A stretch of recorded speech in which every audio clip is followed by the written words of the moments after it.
வணக்கம். நான் பிரபாகரன். இதே பகுதியை முத்தாலிப்பட்ட பகுதியை சேர்ந்தவன். சிறு வயதில் மேற்கொண்டே இந்த பகுதியிலேயே வளர்ந்தும் வாழ்ந்தும் வருவதால் எனக்கு இந்த தொகுதியினுடைய அனைத்து அடிப்படை பிரச்சனைகளும் நன்கு அறிவேன். இன்றைக்கு தொகுதியில் என்னென்ன பிரச்சனை இருக்கிறது, எதை முதலில் செய்ய வேண்டும், எதை பின்னாளில் செய்ய வேண்டும் என்பதை நன்கு அறிந்தவன். ஏனென்றால் நான் உங்களில் ஒருவன். ஆகவே இது எல்லாமே எனக்கு தெரிந்த காரணத்தால் இந்த பகுதியோட வளர்ச்சிக்காக தொடர்ந்து போராடி கொண்டிருக்கிறேன். உங்களுக்கெல்லாம் நன்றாகவே தெரியும், சிறு வயதில் முதல் கொண்டே என்னுடைய குடும்பம் பூர்வீகமாக திராவிட முன்னேற்ற கழகத்தை தழுவியிருந்த காரணத்தினால் இயல்பாகவே எனக்கு தமிழின் மீது ஒரு ஆர்வமும் அக்கறையும் கொண்டவன். ஏனென்றால் எனக்கு கலைஞரின் தமிழும் எழுத்தும் மிகவும் பிடிக்கும். என்னுடைய அப்பா காட்டிய வழியிலேயே தொடர்ந்து பயணித்துக் கொண்டிருக்கிறேன்.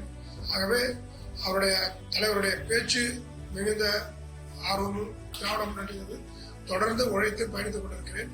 இந்த சிறு வயதில் கொண்டே இந்த கட்சியை ஈடுபாடு கொண்ட காரணத்தால் நான் 10 வயதிலே இந்த கட்சிக்காக கொள்கை எதிரியோட சண்டை போட்டு சிறு வயதில் கொண்டே வந்தவன். மேலும் நான் சரியாக சொல்ல வேண்டுமென்றால் 7, 8வது படிக்கும்போது 12 அப்போதெல்லாம் பூத் ஸ்லிப் கையால் எழுதி தர வேண்டும். பூத் ஸ்லிப் எழுதி கொடுத்து கட்சியில் வந்தவன். 1989 முதலாக வாக்குச்சாவடி முகவராக முதலில் அமர்ந்தேன். பிறகு 91 திரு ஆனந்தவேல் அவர்களுக்காக வாக்குச்சாவடி முகவராக பணியாற்றினேன். அதன் பிறகு தொடர்ந்து இதே போன்று வாக்குச்சாவடி முகவராக பல்வேறு போராட்டங்களுக்கும் பல்வேறு இதுக்கும் நம்ம உழைத்திருக்கிறோம். அதன் அடிப்படையில் 2003 என்னுடைய அங்காளர் கிளையின் பொருளாளராக இருந்தேன். 2004 6வது வட்ட செயலாளராக இருந்தேன். அதன் பிறகு 2006 அப்போது திராவிட முன்னேற்ற கழகம் தொகுதியில் வெற்றி பெற்று வந்ததுக்கு பிறகு நான் எனக்கு தொகுதி தொண்டரணி துணை அமைப்பாளர் பொறுப்பு வழங்கப்பட்டது. அதே செம்மனை பணியாற்றினேன். 2011 மாநில நெசவாளரணி துணை அமைப்பாளராக பொறுப்பு வழங்கப்பட்டது. அப்படி பொறுப்பு வழங்கப்பட்ட காலகட்டத்தில் நமது பகுதியில் இயங்கிக் கொண்டிருக்க பான்பேப் பல்வேறு சிக்கல்களை சந்தித்தது. அந்த சிக்கல்களை சந்தித்த தருணத்தில் முதலாக அந்த பொறுப்பை ஏற்ற தருணத்தில் அந்த மக்களுக்காக முதலாக அப்போதெல்லாம் வேலை இல்லை. அந்த மக்களுக்கு என்னன்னா பான்பேப்ல நெசவு செய்யறதுக்கு நூல் எதுவுமே இல்லை, ரொம்ப கஷ்டப்பட்டாங்க. அந்த நேரத்தில் அந்த மக்களுக்காக பிச்சை எடுக்கும் போராட்டம் முதல்ல எடுத்தோம். அதன் பிறகு முத்தாலிப்பட்ட மணிகுண்டு அருகே கஞ்சி காய்ச்சும் போராட்டம் பண்ணோம். அதன் பிறகு 2012 நமது கூட்டுறவு பதிவாளர் அலுவலகத்தை முற்றுகையிடும் போராட்டத்தை பண்ணோம். இதை எல்லாமே என்னுடைய தலைமையிலேயே நடைபெற்றது. அந்த அளவுக்கு நெசவாளர்கள் தொடர்ந்து போராட்டம் பண்ணியிருக்கிறோம். அதே போன்று பல்வேறு போராட்டம், ரயில் மறியல் போராட்டம், சாலை மறியல் போராட்டம், ஆர்ப்பாட்டம், எல்லா நிகழ்ச்சியும் என்னுடைய நான் கலந்து கொள்ளாத போராட்டம் என்பது மிக மிக சொற்பமாக இருக்கும். 1-2 தான் தவிர மீது எல்லா போராட்டத்திலும் கட்சிக்காக தொடர்ந்து போராடி வந்திருக்கிறேன். அதே போன்று சமீபத்திலே நமது பகுதியை சேர்ந்த சிறுமி ஆர்த்து பாலியல் வன்கொடுமைக்கு இருந்தார். அவருக்காகவும் போராட்டத்தில் கலந்து கொண்டேன். அதே போன்று உங்களுக்கு எல்லாம் தெரியும், 2013-14 காலகட்டத்திலே தொகுதியில் மின்சார பிரச்சனை மிக அதிக அளவிலே இருந்த காலம். அந்த காலகட்டத்திலே நான் பார்த்தீங்கன்னா கொட்டு மழையில தீப்பந்தம் ஏற்றி போராட்டம் முதல் நான் தான் தொடங்கினேன். அந்த போராட்டத்தை தொடர்ந்து அதுக்கப்புறம் பல்வேறு இடைஞ்சல்கள் பல்வேறு இதுக்கப்புறமும் நம்ம தலைமை பொறியாளர் அலுவலகத்தை சந்தித்து மின்சார தலைமை பொறியாளர் சந்தித்து நம்ம ஒரு நேரம் கேட்டு போனோம். அங்கும் சில பிரச்சனை வந்தது. அதுக்கப்புறம் மாநில அளவிலே மாநில அமைப்பாளராக இருந்த SP சிவகுமார் அவர்கிட்ட சொல்லி அஜந்தா சிக்னலிலே அவரை வைத்து போராட்டம். அப்புறம் காங்கிரஸ் பாராளுமன்ற உறுப்பினராக இருந்த வைத்திலிங்கம் அவர்கள் எல்லாம், கம்யூனிஸ்ட் முருகன் போன்றவர்கள்லாம் கூப்பிட்டு அந்த போராட்டத்தை கலந்துக்க செய்து அப்போது கவர்னர் ஆபீஸ்ல நடந்த பேச்சுவார்த்தையில் எங்களுக்கு இந்த பகுதிக்கு வெங்கடா நகர் துணை மின் நிலையத்தில் எங்களுக்கு இணைப்பு வழங்க வேண்டும் கேட்டு பின்னாலே அது அந்த பணி நிறைவு பெற்றது. இப்போது தடங்கள் இல்லை, ஆனால் மின்சார கேபிள்களை கெப்பாசிட்டி, அதாவது ஒயர் மூலம் வரக்கூடிய கெப்பாசிட்டி போதுமான அளவுக்கு இல்லாத காரணத்தினால் அடிக்கடி மின் தடையும் அடிக்கடி கேபிள் எரிஞ்சு போறதுனால அடிக்கடி பழுதாகி இருக்கிறது. இதனால முத்தியால்பேட்டை தொகுதியை சேர்ந்த மக்கள் தொடர்ந்து பாதிக்கப்பட்டு கொண்டிருக்கிறார்கள். அவர்களுக்காகவும் தொடர்ந்து இப்போது கூட சமீபத்தில் கூட இந்த கோரிக்கையை முன்வைத்து நம்ம உதவி பொறியாளரும் இளநிலை பொறியாளரும் அணுகி இதெல்லாம் சரி செய்து கேட்டிருக்கிறோம். நிச்சயமாக இதெல்லாம் விரைவில் சரி செய்து தரும் என்று கூறியிருக்கிறார்கள். மேலும் இது மட்டுமல்ல, நம்ம தொகுதியோட அடிப்படை பிரச்சனை குடிநீர் பிரச்சனை. குடிநீர் ஏறக்குறைய 900 TDS அளவுக்கு இருக்கிறது. இப்போ கொஞ்சம் குறைத்து 700 TDS இருக்குது. 700 TDS அளவில் இருந்ததுன்னா கண்டிப்பாக நாளடைவில் நமது கிட்னி பாதிக்கப்படும், சிறுநீரகம் பாதிக்கப்படக்கூடிய வாய்ப்பு இருக்கிறது. ஆகவே 500 கீழே தான் இருக்க வேண்டும். அப்படி இருந்தால் தான் நல்ல குடிநீர். அதற்கு மேலே இருந்தால் நல்ல குடிநீர் இல்லை. அதற்கும் நம்ம தொடர்ந்து வலியுறுத்தி கொண்டிருக்கிறோம். அதே போல பார்த்தீங்கன்னா பாதாள சாக்கடை பிரச்சனை முத்தியால்பேட்டையில் பரவலா எல்லா இடங்களிலும் இருக்குது. ஒரு நாளைக்கு இந்த இடத்துல அடைப்பு இல்லைன்னு சொல்ல முடியாது. ஏதாவது ஒரு இடத்துல அடைச்சு காரணம் இவை எல்லாம் 1990 போன்ற காலகட்டத்தில் செய்யப்பட்டது. அதெல்லாம் அந்த உள்ளே பார்த்தீங்கன்னா அரிச்சு எல்லா இதெல்லாம் மண் அடைச்சிக்கிட்டு ஃபுல்லாக இருக்கு. இதை மீள் கட்டமைப்பு செய்ய வேண்டிய சூழ்நிலையில் நம்ம தள்ளப்பட்டிருக்கிறோம். இதையெல்லாம் நம்ம கோரிக்கையாக தொடர்ந்து வைத்துக் கொண்டிருக்கிறோம். அதற்கு அடுத்தபடியாக பார்த்தீங்கன்னா முத்தியால்பேட்டையில் ஆக்கிரமிப்பு அதிகமாகி பல்வேறு சாலைகள் எல்லாம் குறுகி போய் ரொம்ப மோசமான நிலையில் இருக்கு. இதையெல்லாம் சரி செய்ய வேண்டிய சூழ்நிலைக்கு நம்ம தள்ளப்பட்டிருக்கிறோம். உங்களுக்காக இதையெல்லாம் சரிப்படுத்த தயாராக இருக்கிறோம் என்பதை தெரிவித்துக் கொள்கிறோம். மேலும் இந்த தொகுதி மக்களாகிய நீங்கள் என்னை எளிதில் தொடர்பு கொள்ளும் வண்ணம் உங்களுக்கான ஒரு இணையதளத்தை, அதாவது பிரத்யேக இணையதளத்தை தொடங்கியுள்ளேன். இந்த பிரத்யேக இணையதளத்திலே ஒரு பிரத்யேக வாட்ஸ்அப் எண்ணும் இணைக்கப்பட்டுள்ளது. அதாவது 24 மணி நேரமும் இயங்கக்கூடிய வகையில் ஒரு தொகுதி மக்கள் என்னோட எளிதில் அணுகும் வண்ணம் அதில் இணைப்பு செய்யப்பட்டுள்ளது. அதில் என்னுடைய ஊழியர்கள், என்னுடைய ஆதரவாளர்கள் உங்களுக்கு வழிகாட்டுதலை ஏற்படுத்த நீங்க தொடர்பு கொண்டால் உடனே அதை பதிலளித்து உங்களுக்கான உதவிகள் செய்ய தயாராக இருக்கிறார்கள். மேலும் இணையதளத்திலே ஒரு டிஜிட்டல் புரட்சியை ஏற்படுத்துவோம், அதாவது தொழில்நுட்ப புரட்சியை ஏற்படுத்துவோம். முதலில் நம்ம சில தொழில்நுட்பத்தை அதில் புகுத்தி உள்ளோம். ஆகவே நீங்க தொடர்பு கொண்டால் உடனடியாக உங்களை தொடர்பு கொண்டு என்ன விவரங்கள் கேட்டுப்பட்டு அதற்கான தேவைகளை பூர்த்தி செய்துள்ளோம். சமூக வலைதளத்திலும் உங்களுக்கு இது தொடர்ந்து எதிரொலிக்கும். மேலும் தொகுதியிலே உள்ள பிரச்சனைகள், அதாவது நாட்டில் நடக்கக்கூடிய நிகழ்வுகள், மக்களுக்கு செய்யக்கூடிய நலத்திட்டங்கள் போன்றவற்றை தெரிவிக்க வேண்டுமோ இந்த இணையதளத்திலே எல்லாம் வசதி செய்யப்பட்டுள்ளது. நீங்கள் ஒரு முறை உள்ளே சென்றாலே உங்களுக்கு எல்லா விவரமும் அது தெரிய வரும். ஆகவே பொதுமக்களாகிய தாங்கள் இந்த இணையதளத்தை பயன்படுத்திக் கொள்ளுமாறு கேட்டுக்கொள்கிறோம். அனைவருக்கும் உங்களுக்கான இந்த இணையதளத்தின் அதாவது ஸ்கேன் அனுப்பப்படும். அதையும் நீங்க பயன்படுத்தி உள்ளே நுழைந்து இதை பயன்படுத்திக் கொள்ளுமாறு கேட்டுக்கொள்கிறேன். அப்படி தொடர்பு கொள்ளும் வண்ணம் உங்களுடைய பிரச்சனைகள் எளிதில் செய்யப்படும். அப்போதுதான் எனக்கும் உங்களுக்குமான நெருக்கம் அதிகரிக்கும் என்பதை இதன் மூலம் தெரிவித்திருக்கிறேன்.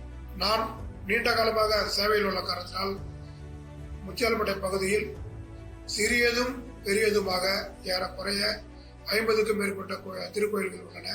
இந்த திருக்கோயில்களுக்கு திருப்பணிக்கும் திருவிழா காலங்களில் உற்சவம் நடைபெறுவதற்கும் பொருட்களை கொடுத்து உதவியுள்ளேன். அதாவது இன்னைக்கு நான் திருப்பணிக்கு வழங்காத கோயிலே மிக சொற்பமாக தான் இந்த பகுதியில் இருக்கும். ஆகவே அந்த அளவுக்கு திருப்பணிக்கு உதவியிருக்கிறேன். தலைவர் அவர்கள் ஒன்றே குலம் ஒருவனே தேவன் என்று சொன்னார்கள். அந்த அடிப்படையில் எனக்கு இறை நம்பிக்கை இருக்கிற காரணத்தினால் நான் தொடர்ந்து இந்த பகுதியின் வளர்ச்சிக்கும் இந்த கோயில்களின் வளர்ச்சிக்கும் தொடர்ந்து நிதி உதவி அளித்து உதவியுள்ளேன் என்பதை தெரிவித்துக் கொள்கிறேன். கோலை நகரிலே சுனாமி போன்ற காலகட்டத்தில் மீனவர்கள் பாதிக்கப்பட்டார்கள்.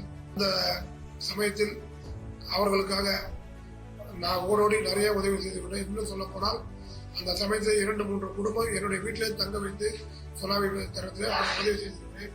என்னுடைய பகுதியிலே வாழும் மீனவ சொந்தங்களுக்காக நான் நிறைய உதவிகளை செய்துள்ளேன்.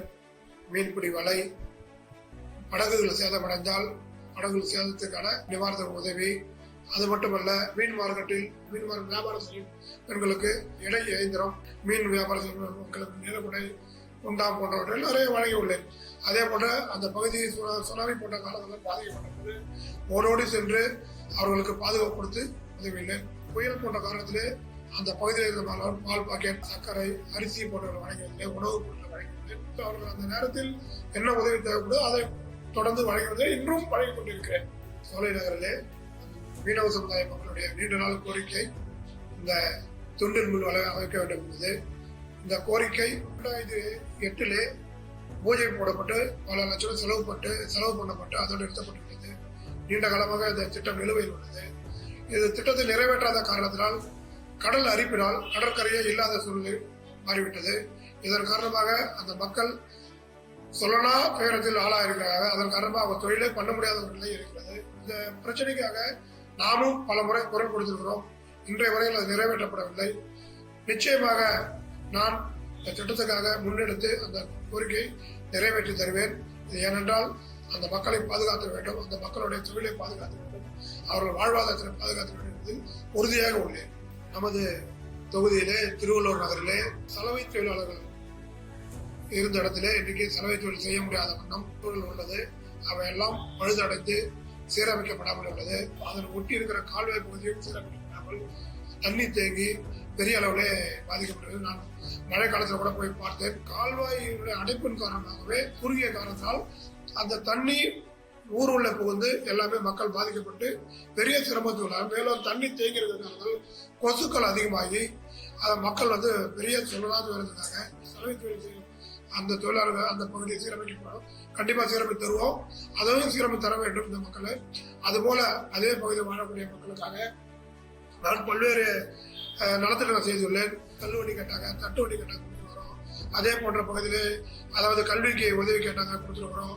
நிலப்படம் கேட்டாங்க கொடுத்துருக்குறோம். அங்க இருக்கிற பகுதி வியாபாரம் செய்யறாங்க எடை மிஷின் கேட்டாங்க கொடுத்துருக்குறோம். அதே போல இன்னும் நிறைய இறப்பு மருத்துவ உதவி அது போல பல விஷயங்கள் அது மக்களுக்கு இப்போ கூட ஒரு மின்சார உதவி கேட்டிருக்காங்க.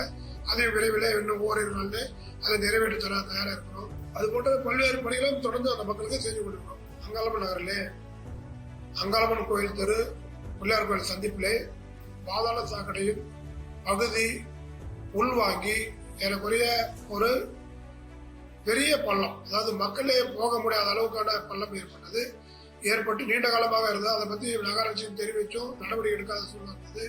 அதுல நான் ஒரு முறை என்னுடைய கண்ணெதிரே ஒரு அந்த பகுதியிலே நியூ மாடர்ன் வித்யா மந்திரில் ஒரு பள்ளி இயங்குது. ஏறக்குறைய 1000க்கும் மேற்பட்ட குழந்தைகள் அதை படித்துக் கொண்டிருக்கின்றன. அந்த குழந்தைகள் ஒரு நாள் சைக்கிளோட ஊந்துருச்சு. அதுக்கப்புறம் தான் முடிவு பண்ணி உடனடியாக என்னுடைய சொந்த செலவிலே அந்த சாலையை சீரமைத்து பொதுமக்கள் அர்ப்பணிப்பாக கொடுத்திருக்கிறோம்.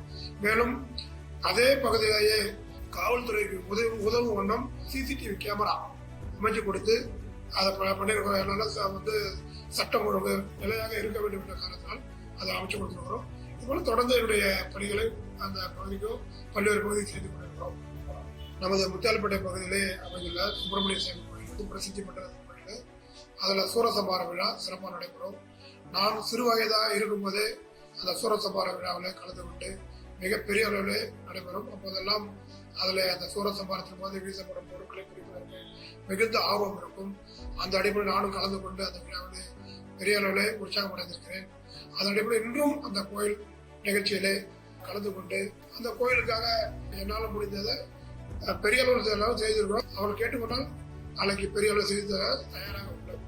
அதே போன்று முத்தையசாமி கோயிலும் என்னுடைய உற்சவம் ஒவ்வொரு ஆண்டும் தொடர்ந்து நடைபெறும். அதில் பார்த்தீங்கன்னா மகா சண்டிவமும் மட்டுமல்ல, காலபைரவாஷ்டமி, எல்லா ஆருத்ர தரிசனம் போன்ற பல்வேறு எல்லா விழாவிலும் அந்த கோயிலில் நான் கலந்துருவேன். அந்த மக்களோட ஒன்றோட ஒன்றாக இணைந்து பின்னி பிணைந்து அதோட அதாவது எதுக்கு இதெல்லாம் சொல்றேன்னா, நான் இந்த ஊரை சார்ந்தவன் இந்த எல்லாத்தோடும் இணைந்திருக்கிறேன் நான் கருதாக சொல்றேன். அந்த கோயிலுடைய திருப்பணிக்கு உதவி இருக்கிறேன், பெரிய அளவில் உதவி இருக்கிறேன். அதே போல இன்னும் நிறைய நான் செய்ய தயாராக இருக்கும். இதே போன்று நமது சோலைநகர் மந்தவெளி மாரியம்மன் கோயில் திருப்பணிக்கு, அதே மாதிரி சோலைநகர் செங்கேரியம்மன் கோயில் திருப்பணிக்கு, சோலைநகர் வடக்கு பொன்னியம்மன் கோயில் திருப்பணிக்கு, கண்ணதாசன் வீதியில் உள்ள கோயில் திருப்பணிக்கு நிறைய உதவி செஞ்சு. கண்ணதாசன் வீதியில் திருப்பணி மட்டும் இல்லை, அங்கே இருக்கிற மக்களுக்கான தேவைகளுக்கு தள்ளுவண்டி, அந்த பூக்கடை அமைப்புக்கான கடை போடுவதற்கான இந்த மேடைகள் போன்ற பல்வேறு உதவிகளை செஞ்சிருக்கிறோம். அந்த பகுதி மட்டும் இல்லை, இது போல எல்லா பகுதிகளும் நம்ம பரவலாகவே இந்த உதவிகளை செய்து கொடுத்துருக்கிறோம். அதே போல நமது மகாத்மா காந்தி வீதியில் சமீபத்தில் 2 முறை பார்த்தீங்கன்னா சமூக விரோதிகளால் 2 கடைகள் தாக்கப்பட்டது, வணிகர்கள் பாதிக்கப்பட்டாங்க. போலீஸ் அதுக்கான நடவடிக்கை எடுக்கிறாங்க. கண்டிப்பா எல்லா நேரத்திலையும் போலீஸ் விழிப்போட தான் இருக்கிறாங்க. இருந்த போதிலும் கூட இது மாதிரியான சமூக விரோதி சில நடக்குது. இந்த சூழ்நிலையும் நம்ம தடுக்கணும்னு சொல்லிட்டு காவல்துறையை நம்ம கேட்டுக்கொண்டு இருக்கோம். அவங்களும் நிச்சயமாக வந்து அதுக்கு வந்து முக்கியத்துவம் கொடுத்து நாங்கள் பார்த்துக்கணும்னு சொல்லியிருக்காங்க. மேலும் அதெல்லாம் மேற்கொள்ளப்படும் என்று இந்த திட்டத்தை தெரிவிச்சுக்கிறாங்க. பகுதியை சேர்ந்த மருத்துவ கனவோடு இருந்த ஏழை குழந்தைகளுக்கு 30 பேருக்கு நீட்டுக்கான பயிற்சி நம்ம கொடுத்தோம். பயிற்சினா அது வந்து வெளியே சேர்த்தோம். ஒரு ஆளுக்கு அந்த பயிற்சிக்கான கட்டணம் 25,000 ரூபாய், முழுவதும் என்னுடைய சொந்த செலவிலேயே 25 பேருக்கு கொடுக்க வச்சோம். அதில் 2 பேர் வெற்றி பெற்று மருத்துவர் ஆனாங்க. மீது ஒருவர் வந்து படிப்பு போயிட்டாரு. அது மூலமா தொடர்ந்து கல்விக்கு உதவி செஞ்சிருக்கோம். என்னுடைய அலுவலகம் இந்த மகாத்மா காந்தி வீதி 110 எண்ணிலே அமைந்துள்ளது. இங்கு ஒரு நூலகம் அமைத்து பொதுமக்கள் சேவை தொடர்ந்து பண்ணிருக்கோம். இந்த அலுவலகத்தில் பார்த்தீங்கன்னா இதுவரையிலும் இந்த அலுவலகம் அமைச்சதுக்கு அப்புறம் 200க்கும் மேற்பட்ட மூக்கு கரடி வழங்கியிருக்கிறேன். ஆட்டோ தொழிலாளர்களுக்கு மழை கூட்டு வழங்கியிருக்கிறோம், சீருடை வழங்கியிருக்கிறோம். எல்லாமே நம்ம பண்ணியிருக்கிறோம், தொடர்ந்து பண்ணியிருக்கிறோம். தொடர்ந்து செய்தி பல வருஷமா செஞ்சுட்டு வரோம், பண்ணிட்டு வரோம். அதுக்கு அடுத்தபடியாக பார்த்தீங்கன்னா கல்வி உதவி, மருத்துவ உதவி, அப்புறம் வந்து வண்டி உதவி, இது மாதிரி கேட்டு பல்வேறு உதவிகளை தொடர்ந்து மக்களுக்கு செஞ்சுக்கிறோம். மேலும் செய்வோம் என்றது உறுதி அளிக்கிறோம். இந்த பகுதியிலே வசிப்பதனால் நிஷா புயல், தானே புயல், டிட்வா புயல் போன்ற பல்வேறு புயல் போன்ற இயற்கை பேரிடர்களால் பாதிக்கப்பட்ட மக்களுக்கு அந்த பகுதியிலே அந்த நேரத்திலே இன்னும் சொல்ல போனால் தானே புயல் காலகட்டத்திலே இரவு 3 மணிக்கெல்லாம் என்னுடைய குழுக்களோடு சென்று நான் வசிக்கிற பகுதி மட்டும் அல்ல, திருவள்ளூர் நகர் போன்ற பகுதிகள்லாம் பார்த்தீங்கன்னா நிறைய மரங்கள்லாம் நிறைய வீட்டு மேலே விழுந்திருந்தது. மக்கள் அங்கிருந்து உள்ளிருந்து வெளியேற்றது, வேற இடத்துல கோயில் பள்ளிகளுக்கு தண்ணி வச்சு உதவி செஞ்சு பின்னாளிலே அந்த மரத்தை அறுத்து அதை நீக்கி அந்த கூரைகள்லாம் சீரமைக்கிறதுக்கு நான் உதவி செஞ்சிருக்கிறேன். அது அதே போல MS அகரகாரம், ரங்கவலா தோட்டம், வஉசி நகர் போன்ற பகுதிகளில் தண்ணி தேங்கிய போது நீர் மோட்டார் இணைப்பு கொடுத்து அது நீரை வெளியேற்றுவதற்கு உதவி செஞ்சிருக்கிறேன். அதாவது தொடர்ந்து 3 நாட்கள் மின்சாரம் இல்லாமல், அதாவது ரொம்ப மக்கள் அவதிப்பட்டாங்க போன்ற பகுதியில். அந்த நேரத்திலே ஜென்ரேட்டர் என்னுடைய சொந்த செலவில் ஜென்ரேட்டர் அமைத்து கொடுத்து மின்சாரம் கொடுத்து அந்த மோட்டர், அதாவது நீரை வந்து மேலேற்றுவதற்கு உதவி செய்திருக்கிறோம். இது போன்ற பல நம்ம நிகழ்ச்சிகளை தொடர்ந்து உதவி செய்து கொண்டிருக்கிறோம். அதே போல கொரோனா காலத்தில் உங்களுக்கு எல்லாம் தெரியும், யாருமே உதவி வரல. நான் இந்த பகுதியை சேர்ந்தவர்கள் இந்த மக்களுக்காக அந்த நேரத்தில் 10,000 குடும்பங்களுக்கு மளிகை தொகுப்பும் காய்கறியும் கொடுத்தேன். தொடர்ந்து 22 நாள் அவசர குடிநீர் கொடுத்தேன். 23ஆவது நாள் நான் கொரோனாவில் பாதிக்கப்பட்டு போனதுனால என்னால் தொடர்ந்து வழங்க முடியாத ஒரு சூழ்நிலை ஏற்பட்டது. அதுவும் நான் ஒரு சீரியஸான நிலைமைக்கு போயிட்டதுனால அந்த பணியை தொடர்ந்து நிறைவேற்ற முடியாமல் போச்சு. ஆனாலும் எனக்கு வந்து இந்த கொரோனா சமயத்தில் மக்களுக்கு உதவியில் என் வாழ்நாளில் மறக்க முடியாத ஒரு சம்பவமாக நான் இதை நினைக்கிறேன். தற்பொழுது என்னுடைய அலுவலகத்திலே நலத்திட்ட உதவிக்காக 15 உறுப்பினர் அட்டை பெற்றவர்கள் 5,500 குடும்ப அட்டைதாரர்களுக்கு தீபாவளி சமயத்திலே 13 பொருட்கள் கொடுத்து உடன் மிகப்பெரிய பட்டாசு பெட்டி உடன் ஒரு மளிகை தொகுப்பை வழங்கினேன். இந்த நேரத்தில் நாம் வழங்கிய உதவி மக்கள் பெரிதும் நன்றியுடனோடு என்னை பார்த்து வாழ்த்து தெரிவித்தாங்க. அதுக்கப்புறம் தீபாவளிக்கு அப்புறம் 2,000 குடும்ப அட்டைதாரர்களுக்கு இப்போது பொங்கல் என்பது அந்த மளிகை தொகுப்பை வழங்க இருக்கிறேன். அதையும் வந்து பெற்றுக்கொள்ளும்படி கேட்டுக்கொள்கிறேன். இது போன்ற எண்ணற்ற திட்டங்களை உங்களுக்காக தொடர்ந்து கொடுப்போம். இது நலத்திட்டம் மட்டுமல்ல, மக்களின் உரிமைகளுக்காக தொடர்ந்து நம்ம கொடுக்க தயாராக. நமது புதுச்சேரி மாநிலத்திலேயே விரைவில் தேர்தல் வர இருக்கிறது. அதாவது 2026 நிச்சயமாக தேர்தல் வர இருக்கிறது, விரைவில் வர இருக்கிறது. இந்த தேர்தலில் நிச்சயமாக நான் சார்ந்திருக்கும் திராவிட முன்னேற்ற கழகம் எனக்கு வாய்ப்பு வழங்கும் என்று நம்புகிறேன். ஏனென்றால் நான் இந்த கட்சியின் அடிப்படை தொண்டன், அடிப்படை போராளி என்ற அடிப்படையிலே என்னை கருப்பு சிவப்பு கைவிடாது என்று நம்புகிறேன். ஏனென்றால் தலைவர், சின்னவர், என்னுடைய மாநில அமைப்பாளர் என்னுடைய உழைப்பை அறிந்தவர்கள் எல்லாம், அவர்களுக்கு என்னுடைய உழைப்பை பற்றி நன்றாகவே தெரியும். அவர்கள் என் மீது நம்பிக்கை வைத்து நிச்சயமாக இந்த தேர்தலில் எனக்கு வாய்ப்பு அளிப்பார்கள். அந்த வாய்ப்பு அளிக்கும் பட்சத்தில் நிச்சயமாக நான் போட்டியிடுவேன். எனக்கு திமுக அந்த வாய்ப்பு கொடுக்க வேண்டும். அந்த வாய்ப்பு கொடுத்து உங்களை நான் அணுகும் போது என்னை வெற்றி பெற வைக்க வேண்டும் என்று கேட்டுள்ளேன். ஏனென்றால் நான் இதே பகுதியை சேர்ந்தேன். இன்று பல பேர் இன்னைக்கு வெளியிலிருந்து வந்து இந்த தொகுதியில் வந்து சுற்றி வரார்கள். அவரோட வீடு கூட உங்களுக்கு எங்கே இருக்குன்னு தெரியாது. ஆனால் என்னை எல்லாம் நீங்கள் 24 மணி தொடர்பு கொள்ளும். நைட்டு 2 மணிக்கு வந்து என்னுடைய வீட்டு பில் அடிச்சாலும் கூட 2-3 முறை பில் அடிச்சாலும் 3ஆவது முறை கண்டிப்பாக எழுதி வந்துடுவேன். இல்லை தூக்கத்தில் இருந்தால் கூட நான் எழுதி வந்துடுவேன். அந்த அடிப்படையில் என்ன போல சில பேர்கள் இந்த இதே பகுதியை சேர்ந்தவர்கள் பல்வேறு அரசியல் கட்சியில் இருந்தாலும் கூட நான் நீண்ட காலமாக உங்களுக்காக போராடி வருகிறேன். அந்த அடிப்படையில் எனக்கு ஒரு வாய்ப்பை தாருங்கள் என்று கேட்டுக்கொள்கிறேன். நிச்சயமாக இந்த தேர்தலே எனக்கு திராவிட முன்னேற்ற கழகம் வாய்ப்பு வழங்கும். அந்த அடிப்படையில் உங்கள் ஆதரவோடு நிச்சயமாக நான் வெற்றி பெறுவேன். வெற்றி பெற்றதும் தொகுதியான முக்கிய பிரச்சனையான குடிநீர் பிரச்சனை, பாதாள சாக்கடை பிரச்சனை, மின்சார பிரச்சனை, துண்டு நூல் வளைவு பிரச்சனை, வேலை வாய்ப்பு பிரச்சனை நிச்சயமாக சரி செய்யப்படும். பார்த்தீங்கன்னா இந்த பாதாள சாக்கடை பிரச்சனை, குடிநீர் பிரச்சனைக்கு ஐஐடியில ஒரு தொழில்நுட்ப குழு இருக்கிறது. அந்த தொழில்நுட்ப குழுவை அழைத்து வந்து அவர்களை ஆய்வு செய்ய வைத்து ஒரு அறிக்கையை அரசாங்கத்திடம் கொடுத்து நிச்சயமாக நிறைவேற்றி தருவதற்கு அனைத்து போராட்டத்தையும் முன்னெடுத்து அதை நிறைவேற்றி தருவோம். நிச்சயமா நிறைவேற்றி தருவோம். ஏன்னா நீங்க இருக்கிற இடத்துல நானும் இருக்கிறேன். எனக்கு என்ன குடிநீர் கிடைக்குதோ அதுதான் உங்களுக்கு கிடைக்குது. உங்களுக்கு என்ன குடிநீர் கிடைக்குதோ அதுதான் எனக்கும் கிடைக்குது. அந்த அடிப்படையில் நீங்க என்ன சாலையில பயணிக்கிறீங்களோ அதே சாலையில நான் பயணித்தாக வேண்டும். உங்களுக்கு என்ன மின்சார கேபிள் கிடைக்குதோ அதுதான் எனக்கும் கிடைக்குது. அப்ப அந்த அடிப்படையிலே உங்களுடைய பிரச்சனை என்னுடைய பிரச்சனை என்பதை நோக்கமாக கொண்டு நிச்சயமாக இதுக்கு தீர்வு எட்டப்படும் என்பதை, இந்த தீர்வு செய்யப்படும் என்பதையும் இந்த தருணத்திலே தெரிவித்துக் கொள்கிறேன். பாத்தீங்கன்னா நீங்க எளிதில் என்ன தொடர்பு கொள்ள முடியும். காலையில நான் வந்து பாத்தீங்கன்னா ரெகுலராகவே பாத்தீங்கன்னா எங்க வீட்டுல எனக்கு தேநீர் காஃபி போன்ற வழங்க தயாராக இருந்தாலும் நான் மக்களை சந்திக்கணும், எளிதில் சந்திக்கணும், மக்களும் என்னை எதிர் சந்திக்கணும், என் நண்பர்களும் என்னை எளிதில் சந்திக்கணும்னா தொடர்ந்து 20 ஆண்டுகளுக்கு மேலாக மணிகுண்டு பகுதியில் சாதாரணமாக வந்து தேநீர் அருந்துவேன். அப்போதே என்னோட நிறைய மக்கள் வந்து என்னை தொடர்பு கொண்டு இந்த பிரச்சனை சொல்லிட்டு போடுவாங்க. சில பேர் சில பிரச்சனை சொல்லுவாங்க, சில வாழ்த்து தெரிவிப்பாங்க. என்ன என்கிட்ட எதாவது பேசலாம். அந்த அடிப்படையில் அவங்களை காலையில என்னை சந்திச்ச உடனே அவங்களுக்கும் ஒரு மலர்ச்சி, எனக்கும் அவங்கள சந்திச்சதுல ஒரு முக மலர்ச்சி, எனக்கு அது சந்தோஷம் போயிடும். அதுக்கு அடுத்தபடியாக பார்த்தீங்கன்னா அப்பயே ஏதாவது ஒரு துக்க நிகழ்வு போன்ற விஷயங்களை அப்பயே தெரிவிச்சுடுவாங்க.